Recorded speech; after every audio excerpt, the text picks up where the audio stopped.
Eden Prairie chapter takes out on their 3 boats. It's on a small lake. We want to grow that. We have a chapter on St. Croix that's pretty well maxed out.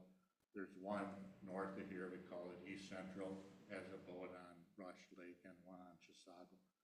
So, you know, based on the group, we opened the calendar like this month. The customers, organizations, groups, sign up call. Most of them locally are booked in 2 days for the season. So there's a lot of demand opportunity. The funding comes from local businesses. There's a variety of different fundraisers. We could talk about that. But we have a video I could show you that it's 3 minutes. It shows an example of a trip that goes out. One of the interesting things about this video was someone contacted us once and said, hey, can I take some pictures of you guys going out on a trip with my drone, and I'll give them to you. So this guy mails us on a zip drive this video. But it's a great example of the community involvement.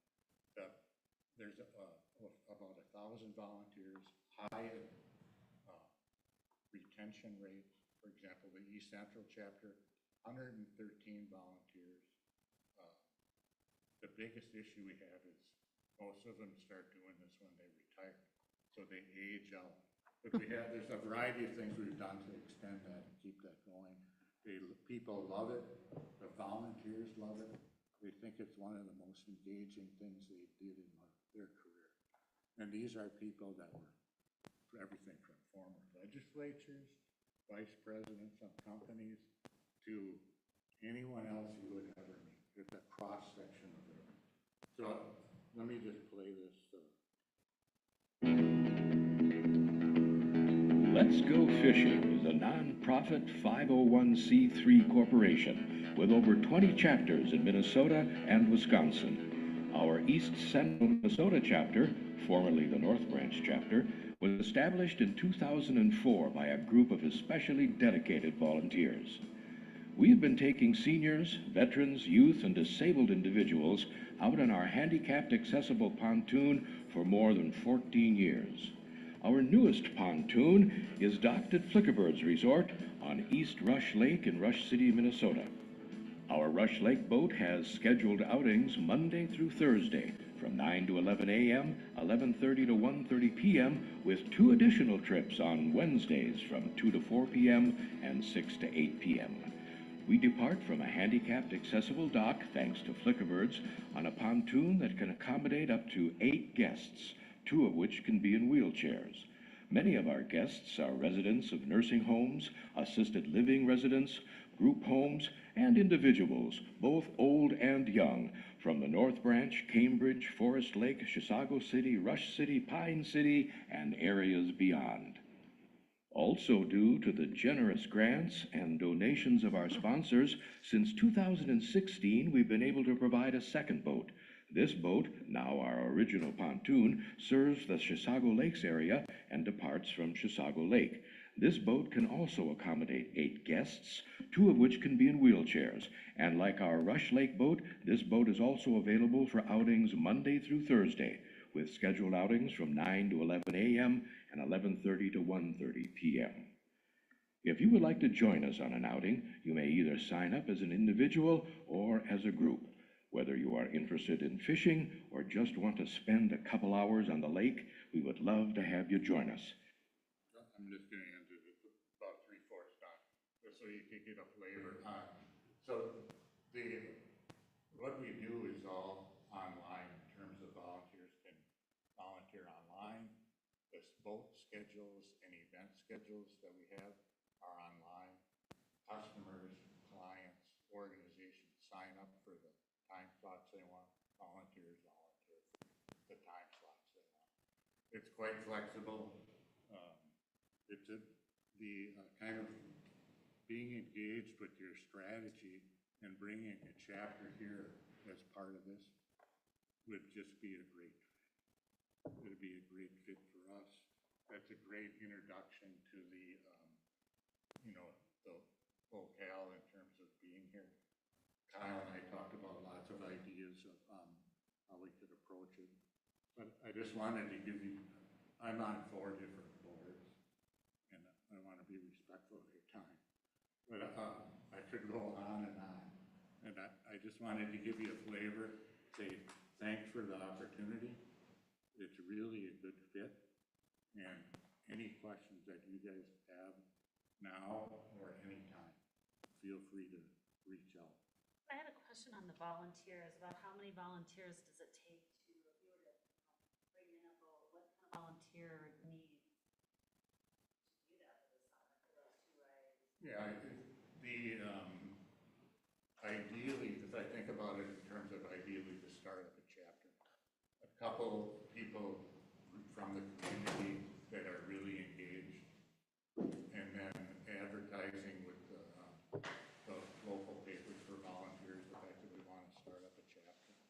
And it would not be too difficult to find 20 chapters or 20 people pretty quickly and get something going. And it's a lot of it is, word of mouth. So the customers, clients, and the volunteers generate more of all of the same. So it's a relatively small number you can start. And these boats are now 28 feet long. They're all bigger.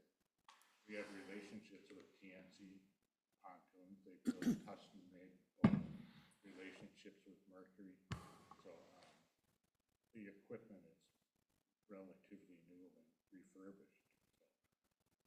Mark, I think maybe you or someone from your organization gave a presentation to the Rotary here in Forest Lake, and it was well received, and again, that didn't go off yet, but thanks to Kyle, I think my comment would be, it sounds like an amazing thing to help our community use our lakes more, and especially the people that you service. But anyone else have any questions?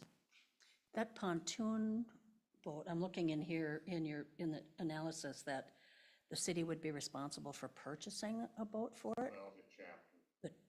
The chapter is, okay. And is it parked on a dock, always in Forest Lake? Ideally, that's a great history of what happened on locations at both. But ideally, location on the lake with our boat, for example. Our boat club? Someone that had a dock or a local owner. So that's what we've done in most of the other chapters. It's located at like that one. One's located at Flickerbirds on Rush. Other one's located on Chisago at someone's house. Oh. Volunteers pick it up, go to the public boat launch and meet the groups there. So, and that's another thing that makes it a lot easier.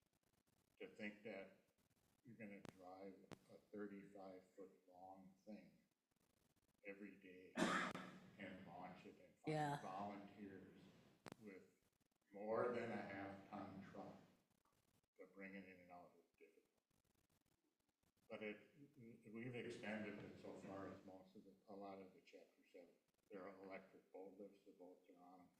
The volunteers have much easier than what existed 6 years ago. Dave, we have Shields Lake, and they have a fishing pier there. In our discussion, maybe we could look at that as a possibility. You can't put a motorized boat out there. Oh, that's right, but they do catch a lot of sunnies. Get a lot of paddling. Forgot about that. But there's a lot of opportunities, like Kyle had suggested. One of the first things he said, I'll go talk to your boat, our boat club, whatever, which I haven't even thought of.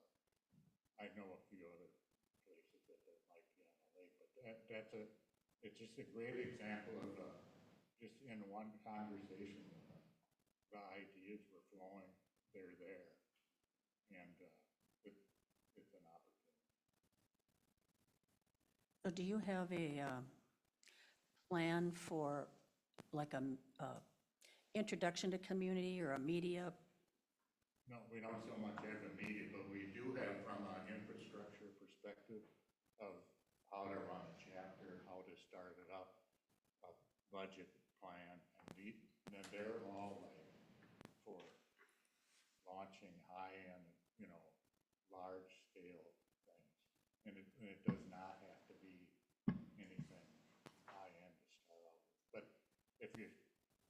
starting it a year ahead of time, that's a lot of lead time. So there's a lot of, the point is, there's lots of alternatives. Certainly, it's interesting. What does anyone think about further discussion on it that we could have as far as you're saying, the budget and the timing and all that? We'd have to have all of that information. Yeah, But are you interested in pursuing it? I'm all for it. I think it's a good fit for the development of Forest Lake and the, When Kyle contacted me when we talked about it, I thought, I don't think we would ever have an opportunity that fits so well. yeah, So, and he has all that stuff in terms of, so we can continue to work that out and ferret out some details. And we've got a variety of different people. I used to run the East Central chapter, so that was Rick, the president of the East Central chapter, that came and talked. Okay. Because that chapter has people that live here that would be happy to not have to go up there. Well, we have, Here. So, and some of the Coach their customers, volunteers. but it's like our opportunity is to, the goal is to expand. And there's just a lot of synergy. from the looks of it, you have a lot of head shaking yes here, that it sounds great. And we do have a Good Samaritan group in Forest Lake that likes to volunteer for things like this. And so I don't know exactly the next move, how we put it together to have you back or talk to the city council. No, so our recommendation that is just to give us staff direction to continue this on, work on a better implementation plan to try to find sources of funding for that, for a boat, for fishing tackle, for fuel, for all that stuff, to try to line up volunteers to kind of take that next step. We just didn't want to spend a bunch of time doing this and all of a sudden somebody wants to donate a boat, but then the commission doesn't want to have anything to do with this. So I think we're just making sure everybody, the group as a whole or majority wants us to continue to pursue this before, just instead of wasting time, I guess. That's why I like it too. I mean, it's like, every conversation has been about the right thing, the right questions. And I'm amazed by the ideas that came out. So It looks like we'll move it on, and we certainly appreciate you coming out and giving the information. It's amazing, the volunteers that you've got together and what yeah, they'll do and, for others. The only other thing I can think, if we go forward, if you think about who's some right people in the community we can engage, like for sure the Lions, the VFW, the American Legion, all those kinds of groups we would, but any other one. This is food for thought. An introduction there to accelerate that and help that is the difference between quick success and Good job. Thank you for coming. yeah, I appreciate it. Thanks a lot. Thank you, Mark. So we're on. No, just direction for staff to continue on, which I saw your heads nodding, so that is Makes sense. all we needed. And And as I said, you've got head shaking from Rotary too.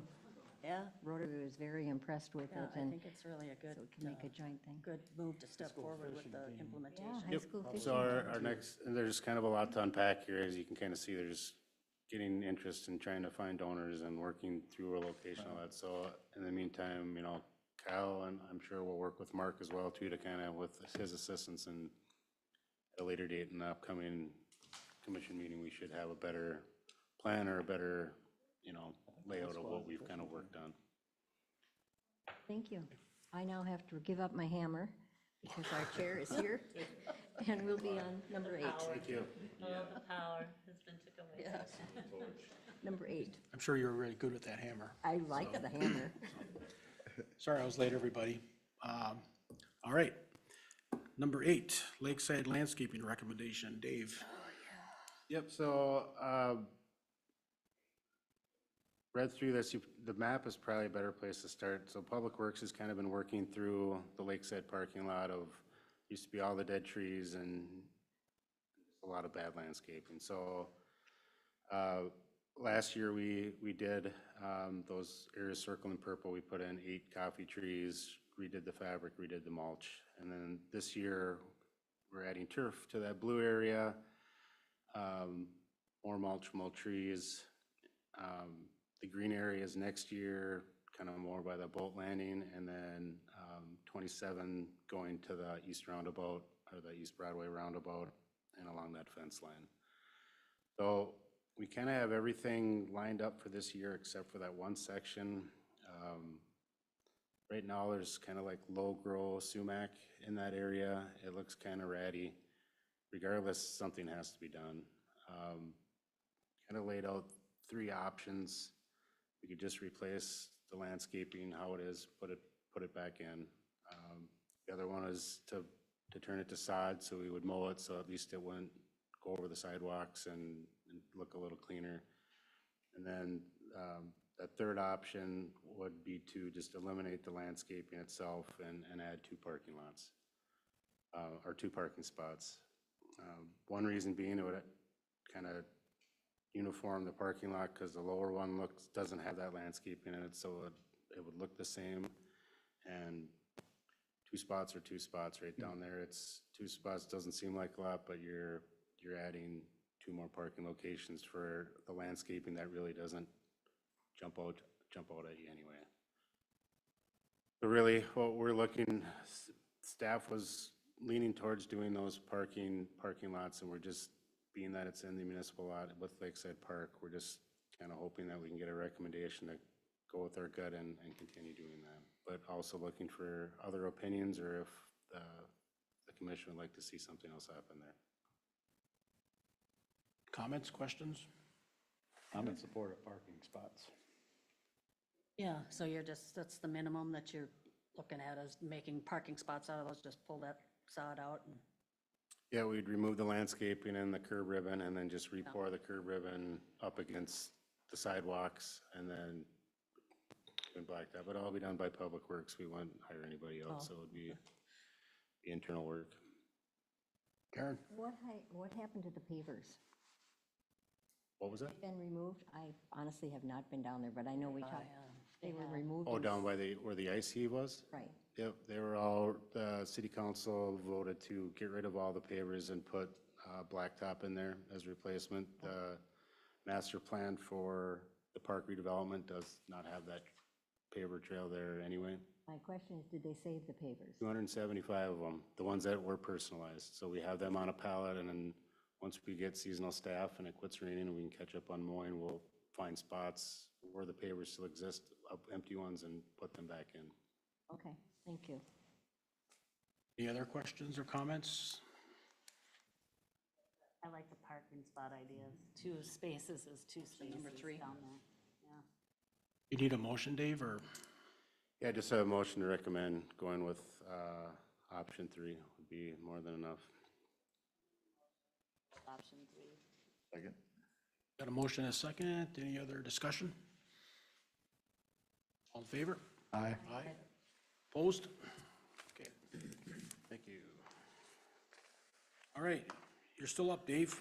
Just like it says baseball softball, so that's appropriate. You're up to bat. Yeah, I'll put that. Good one. Cindy, would you like to speak after I kind of give, okay. So, kind of a lot of history here at Fenway Fields. For a long time, FLA pretty much took care of all the maintenance out there. They did the mowing, the irrigation, the dirt, chalking, pretty much the whole thing. And slowly, after last 5 to 10 years, the city has been taking some of that back. So it started with, we took the irrigation back, did a bunch of repairs and got that running. And then a year or so after that, we contracted out mowing to a contractor. We did that for 2 seasons. And then the year after that, Public Works took over the mowing of the entire complex. So what's left and what FLA has continued to do throughout this whole thing is do field maintenance. So dragging the fields, talking for games, that stuff for basically field prep. They reached out to Kyle and said they would really prefer not to be doing that dirt work going forward in 2026, which leaves us in a situation where we need to figure out how that is done. So there's basically three options. The Public Works can take that on, hiring staff and buying equipment to do that. There's an option of contracting that out, to a third party to do that work. There are third parties that do that kind of work. Or just local entities that will provide it, maybe the school district or something where there's a shared service or a paying them to do that. But there's money involved in all three of those options. And there's pros and cons to all those options. It's in-house with Public Works, you have an eye on what you're doing, but then you're adding staff. If you contract it out, you can write a check, but then you're not paying attention to what's out there. And then a local entity, at one point, there was a shared service, right, where we have a lot of equipment to mow, they have a lot of equipment to do field prep. Maybe there's a opportunity there where you could split services.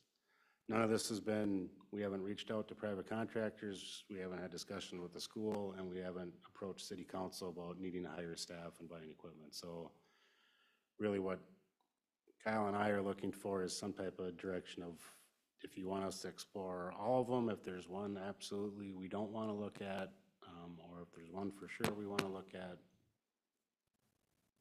That's my spiel, and I don't know if Cindy would like to add on to that or comment, or if I've hit it on the mark about what I said. I think that's good. Our concern would be the sports, and having to charge them even more than what they're already paying. So that would be, we're doing the work, this year, and just kind of keeping tabs on, really closely the finances, making sure that the sports are accurately reflecting when they're actually using the fields, like obviously yesterday and today canceled. It's a little wet out there. So we're just trying to figure out exactly, what that would look like. We would plan to play about the same number of games every year and that kind of stuff. So, obviously that's our concern, would be making sure that it's a fair price. We've got to delve into their costs. That's not going to be great for people in town. But we've been working with Kyle and just exploring a lot of different opportunities or different options with that. And we're experiments this year. Karen, do you have a question? I do.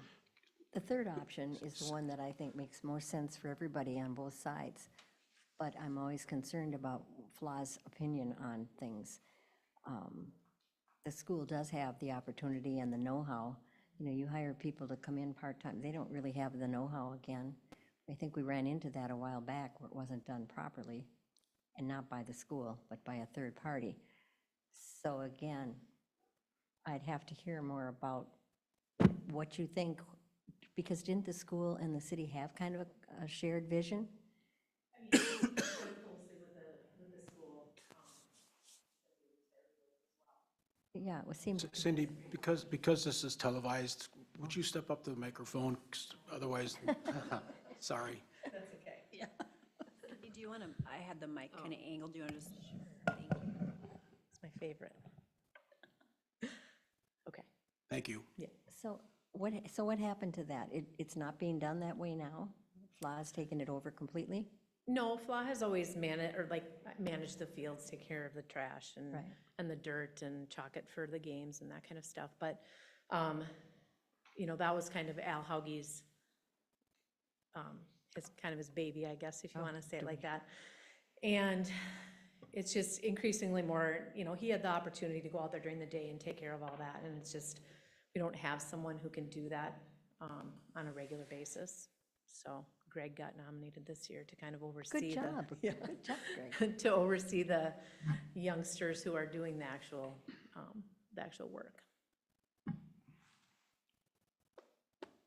The tricky part, and I know FLA and the school district and myself know this too, it's not a perfect seasonal job, right? Because you start in like end of March, early April, and it goes till, if you have fall ball, it's going into October. So your easy solution was hire some college kids who start in June and they work through Labor Day and problem solved, but that works for that little part, but it's, the heavy part is in April, and you know, that getting fields ready and prepping it. So that's the tough part where I think even the school district, it's hard to justify a full-time position to work outside those windows, but you don't have, you know, staff to work that. So that's where it gets tricky, where, you know, it's maybe a full person combined with all of us, but it's not really one person for each one.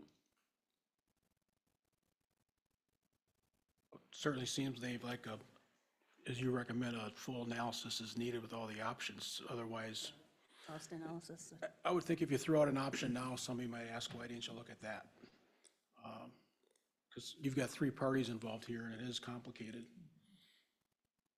What do neighboring municipalities do?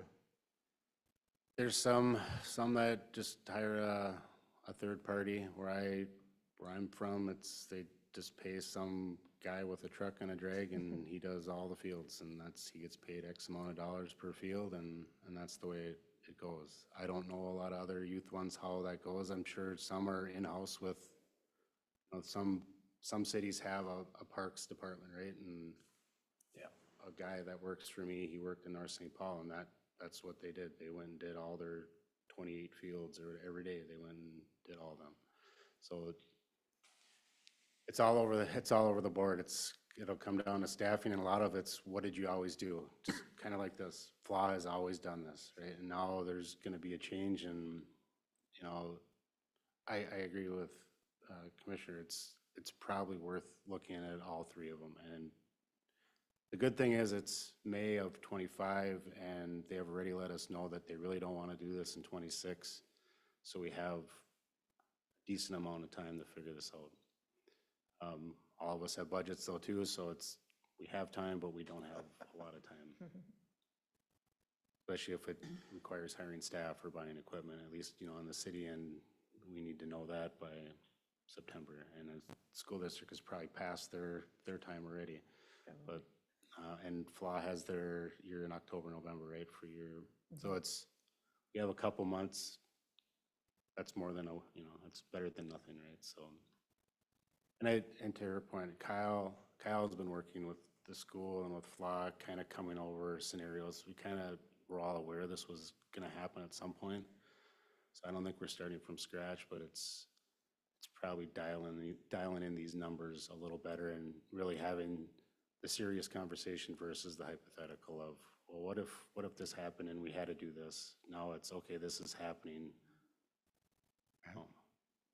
And not duplicating work, because sometimes I feel we're a bunch of groups here in the city doing the same thing, just if we could figure out how to do it a little bit more efficiently. Yeah, it seems to make sense to try to centralize it when we've got more than one park. Right.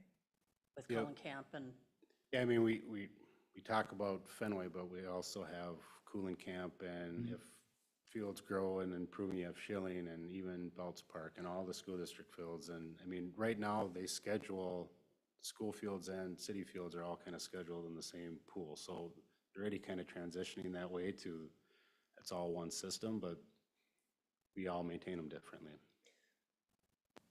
Because right now FLBA does their own fields out at Cooling Camp, and then FLA does the fields at Fenway, and the school district does their fields, and the city does like Schilling and Belts, just with a broom drag. So 3 different people are doing the same thing right now too. There again, that must have changed, because I think the school took it all over because they knew the school schedule, and they were a FLA schedule, and instead of having a lot of different people schedule those fields, it seemed to be all centralized at one time. That's not, The work or the scheduling? the scheduling of the fields. Oh, yeah, we had worked with them, but, you know, I mean, Corey can speak to that too. If we were not, I can't remember exactly what it was, what we were gonna be paying to use that scheduling this year. Do you remember? I don't recall off the top of my head. Yeah, the scheduling, so we did, the school district took over the scheduling we did the scheduling last year, and the year before through our school's software, and then we centralized that. Kyle has since coming into his new position now that the city stole him from us. I know, lucky us. Good, it's a win to keep him in the community, certainly. But he's taken the scheduling back on now that, because he has a handle of it, so he also didn't feel like it was necessary for the city to be charged if something he could take on. So the city now is scheduling their own fields in a heavy collaboration with the school district, because there's a lot of crossover. Right. FLA utilizes both facilities. The school will go out and utilize Fenway, and there's certainly a lot of overlap there. And I don't want to say that any of them aren't good, they're all good fields, but we have to all admit that Fly is our premium area out there, and so whatever, I'm all for looking at all the different options. But the bottom option is it has to be someone that we can guarantee is going to keep those fields in pristine condition, and that's where I miss Al so much, because he would fight for this.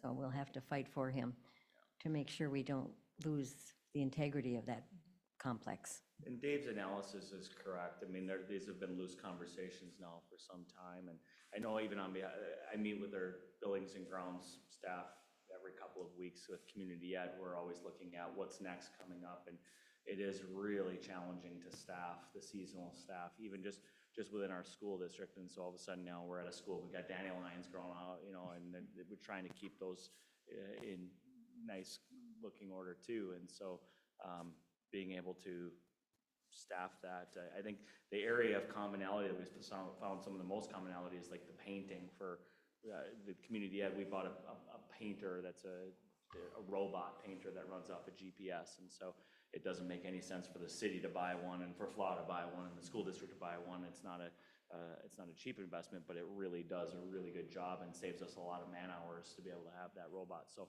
we do partner with the city to be able to get those done, and with FLA to get the fields done off of school premises. So I think it's worth an exploration to see how we can do that, but it's a complex math problem.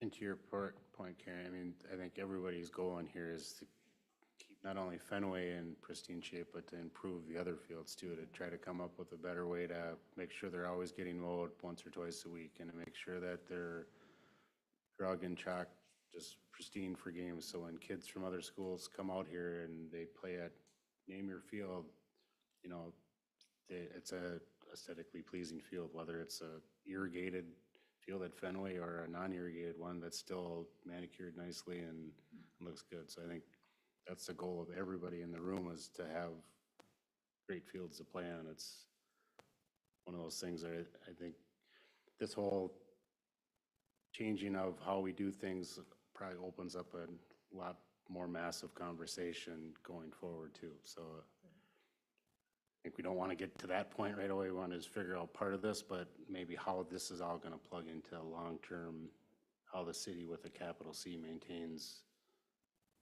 athletic complexes throughout the entire school district, city, everything. Because we all use them. It's just because it's a city park or a school district field, I mean, residents are using both of them the same. So we might have to look at just how we look at it differently. You don't use Fenway that way. They don't, public just doesn't go out and use Fenway, do they? No. And Residents just- do, yeah. I mean, you could like inquire at the city to. Have to schedule it. Yep. To utilize it, but it is locked, yeah, because people were having their dogs and bikes and all kinds of stuff on the fields, and Not it's good. not good if your kid's Not diving good. for a ball. Not a good idea. We're going to scratch that idea. That would be bad, yeah. But like, I mean, you've got the playground and the pickleball courts and all of that stuff, you know, at Fenway too, that people are always using. Yeah, but not the fields themselves. They Right. can't just call up and or run out there one day and, Pickup game, they need to schedule it. Yeah, they can, if FLA does not have it blocked out on the schedule, a resident or even non-resident can reserve fuel time. Okay. That, enough direction then, Dave, for you? The direction is to explore all options.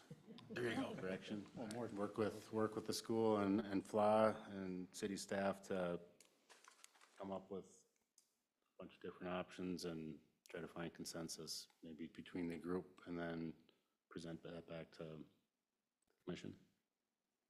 That Okay. sound about right? Sounds good. Okay. Thanks again for Can I coming. make my comment that I was gonna make? Okay, so next weekend, not this weekend with Memorial Day, but Friday, Saturday, and Sunday, we have the 35th Annual Fast and Furious Tournament out at Fenway and the high school and Columbus. Oh, So there's 58 teams that are gonna be, so maybe if you don't wanna go to Quick Trip, if you can go somewhere else to get gas, because it's gonna be crazy there.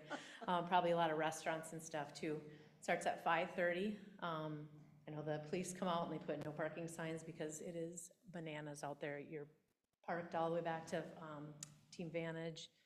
I don't think you can park on Fenway, actual Fenway Avenue, right? You can't park out there, but.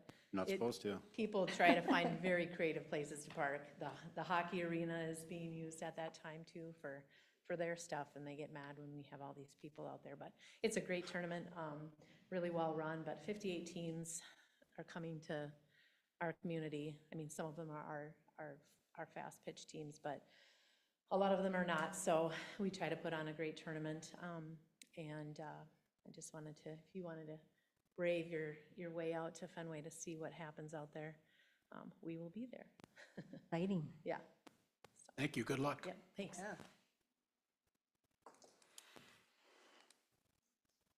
Staff updates. Got a bunch of them from Kyle here.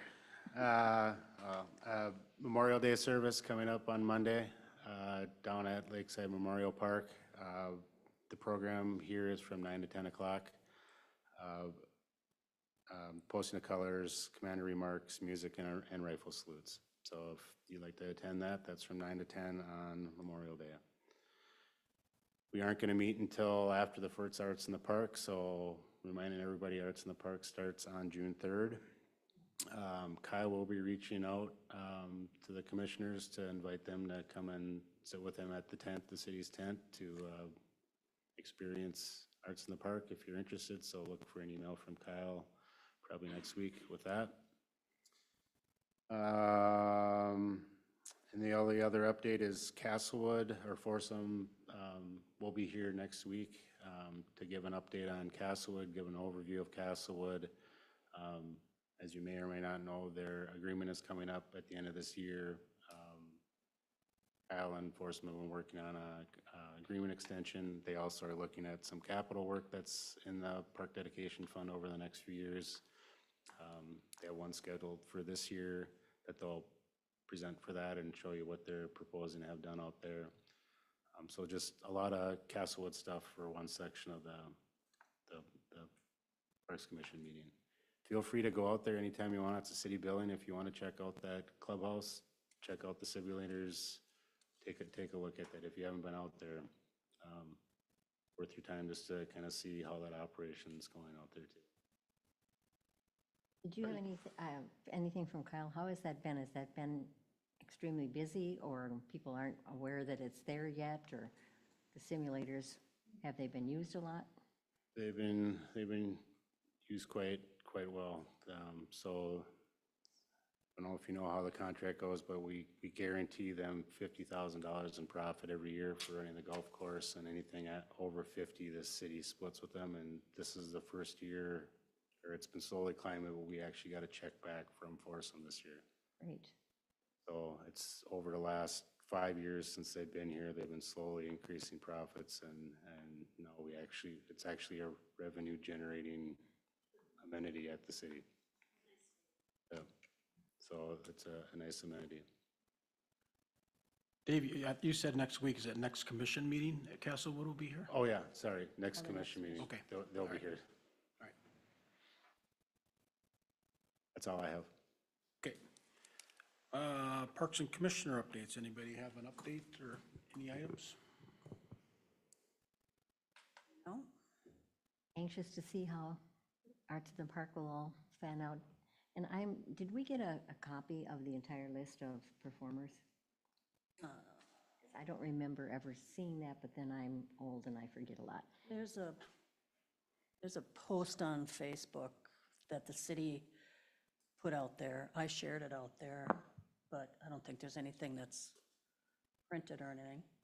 I can certainly email that out to the commission if you guys would like. I've kind of getting social media posts out there, so as you see them, if you could share them, that'd be great, just to help spread the word, but I'm happy to email that performer list out to the commission. Appreciate that. And then what was really helpful when you're out there, to have the city make just a small little paper that some of the commissioners and whoever wants to be out there, it's kind of nice to have them in your hand and you can go talk to the people that are around there, and they love having that list.